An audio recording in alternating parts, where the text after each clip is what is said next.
Bonjour, voici donc la vidéo concernant l'astrologie de ce mois de mars. Vous avez sous les yeux tous les transits et donc l'évolution à venir au niveau des énergies, puisque nous allons entrer dans la saison des éclipses, nous allons surtout rentrer dans le printemps, à la fin du mois de mars. Donc n'hésitez pas à prendre en photo même ce qui est à l'écran, comme ça vous pouvez garder un œil sur les dates à venir. Et je vais vous développer, on va dire, les principaux points à surveiller. Alors déjà, ça commence bien. Les cœurs peuvent s'éveiller à l'approche du week-end du 3 mars, puisque nous avons un carré de Vénus en Verseau avec Uranus en Taureau, ce qui devrait créer des surprises, normalement bonnes, c'est Vénus, mais ce sera toujours marqué par l'incertitude, elle est en Verseau et il s'agit d'Uranus. Heureusement, lundi, grâce au sextile entre Mercure en Poisson et Uranus encore en Taureau, des idées ingénieuses susciteront de nouveaux espoirs. Donc si ce carré vous pose problème, dites-vous bien que le sextile pourrait dénouer le problème. Ensuite, on fait un bond sur le week-end suivant. Samedi 9, un carré potentiellement dangereux entre Mars et Uranus va nécessiter une manipulation habile. Alors résistez à l'envie d'utiliser la force ou d'aller trop vite. Surtout que dans le même temps, un sextile du Soleil en Poisson à Uranus en Taureau nous invite à envisager les choses sous un angle un peu mélodramatique. Concernant ce carré Mars-Uranus, c'est pas tant au niveau individuel qu'il pose problème, c'est surtout d'un point de vue collectif. D'un point de vue collectif, ce carré indique une période d'instabilité majeure, avec de potentiels bouleversements sociopolitiques à l'échelle mondiale. On a un carré là qui exacerbe l'envie d'un changement profond et qui va donc probablement créer des coups de théâtre. Ce qui fait qu'à mon sens, au niveau individuel, le carré Mars-Uranus nous offre l'occasion d'observer comment nous réagissons à la vie lorsqu'elle est différente, lorsqu'elle n'est pas conforme à nos attentes. C'est le facteur Uranus.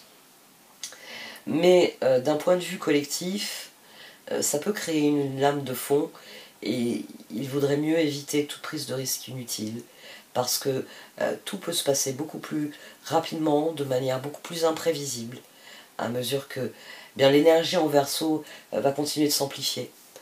Donc ça peut pousser à se rebeller contre des injustices, c'est toujours une excellente chose, mais il faut tout de même faire attention à ce désir exacerbé de liberté qu'on peut éprouver. Parce que Mars en Verseau, quand il est en Verseau en fait, quand Mars est en Verseau plus exactement, il nous pousse à révolutionner nos vies. C'est un transit qui nous encourage à nous libérer du statu quo, à remettre en question nos limites existantes, à remettre en question les limites de ce qu'on croyait possible, de ce qu'on croyait pouvoir faire ou ne pas faire. C'est donc un transit à surveiller tout particulièrement. Tout comme la pleine lune en Balance en fin de mois, qui sera une éclipse lunaire et qui sera donc à surveiller. Sans doute que les leçons que nous tirerons des événements en début de mois, rapport à ce carré Vénus-Uranus, et en fin de mois, pleine lune en Balance, nous aideront durant la rétrogradation de Mercure en avril. Concernant Mercure, alors d'ailleurs, jusqu'au 10 mars, il continue de patauger dans les Poissons, avec Neptune qui y est tout puissant.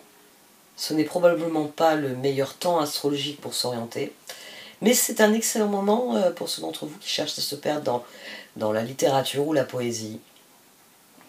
Ensuite, Mercure va redevenir un peu plus combatif, on va dire, puisqu'il va entrer en Bélier, donc à partir du 11 mars. Ça va améliorer notre mode d'action et nous motiver à faire bouger nos idées et nos projets. Qui plus est, Mercure va rester en Bélier pendant une période prolongée, puisqu'il va rétrograder en Bélier durant avril. Nous aurons donc Mercure en Bélier jusqu'au 15 mai.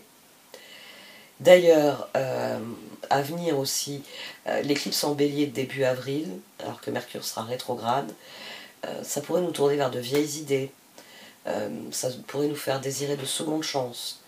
Alors, ne laissez rien traîner durant le mois de mars, afin de ne pas être paralysé par la rétrogradation ensuite. D'ailleurs, la période d'ombre, elle commence le 15 mars. Ensuite, le dimanche 10 mars également, une nouvelle lune aura lieu en Poisson. il sera temps de définir des intentions pour le nouveau cycle. Nous passerons à l'heure d'été, qui plus est, ce dimanche-là. Et donc, avec l'avancée des horloges, on va dire que le printemps flottera dans l'air. Et ça tombe bien, puisque la nouvelle lune en Poisson parle de démarrer des nouvelles entreprises créatives, spirituelles aussi, ainsi que de prendre soin de nous-mêmes, des autres, avec plus d'empathie, plus de compassion. Et l'énergie des Poissons va s'accentuer encore, puisque Vénus entrera en Poisson le lendemain, et lancera officiellement un stellium en Poisson avec Neptune aux commandes.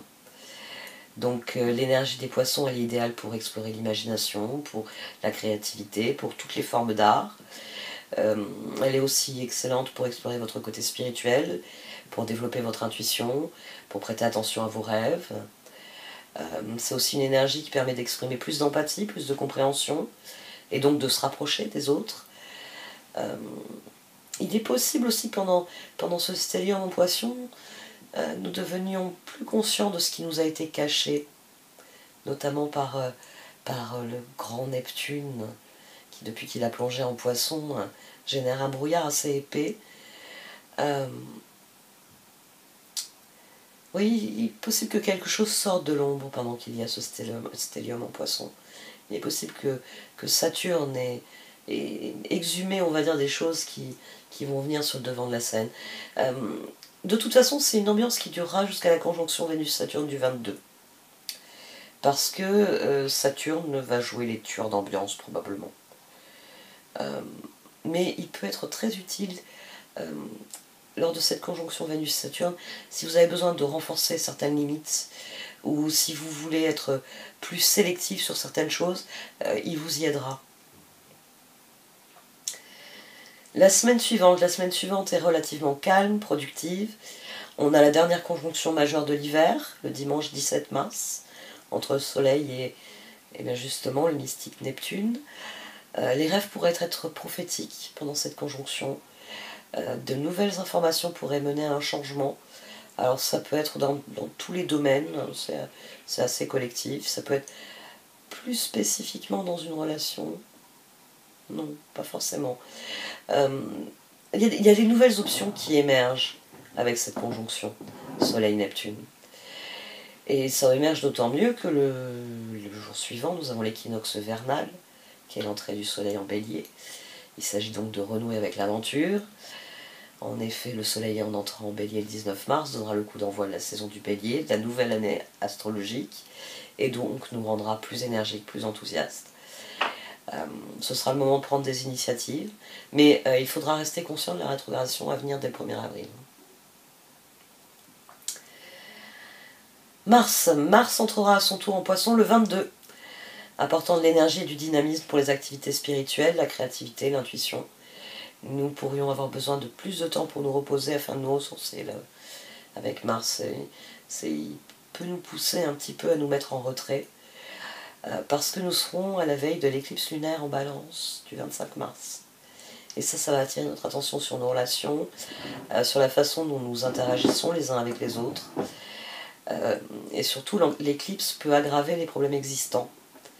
Mais c'est une bonne chose parce qu'elle vient les aggraver et offrir en même temps un moyen de les résoudre. Donc certaines relations deviendront plus fortes, plus engagées après cette pleine lune. Je vous en parlerai le moment venu, de toute façon. Si vous voulez, vous pouvez réfléchir dès maintenant à ce que vous avez vécu depuis octobre. Depuis octobre, au niveau des éclipses, ce qui a pu être travaillé, ce qui a pu évoluer. Surtout que les éclipses sont parfois un moyen de prendre des décisions à notre place. Donc considérez attentivement ce qui a évolué et comment. J'y reviendrai en temps utile, au moment de la pleine lune en fait. Bon, je vais arrêter là pour ce rapide tour d'horizon. Demain, je mettrai en ligne la vidéo des horoscopes pour le mois. Et vous le savez, si vous le désirez, vous pouvez m'envoyer un mail. Et je regarderai plus attentivement votre thème ou un tirage. Ah oui, les autres choses, elles suivent aussi dans les jours à venir. Ça y est, je commence à aller mieux. J'ai retrouvé ma voix, donc je vais pouvoir finaliser un peu tout ce que j'ai à faire. Merci de m'avoir écouté jusque-là.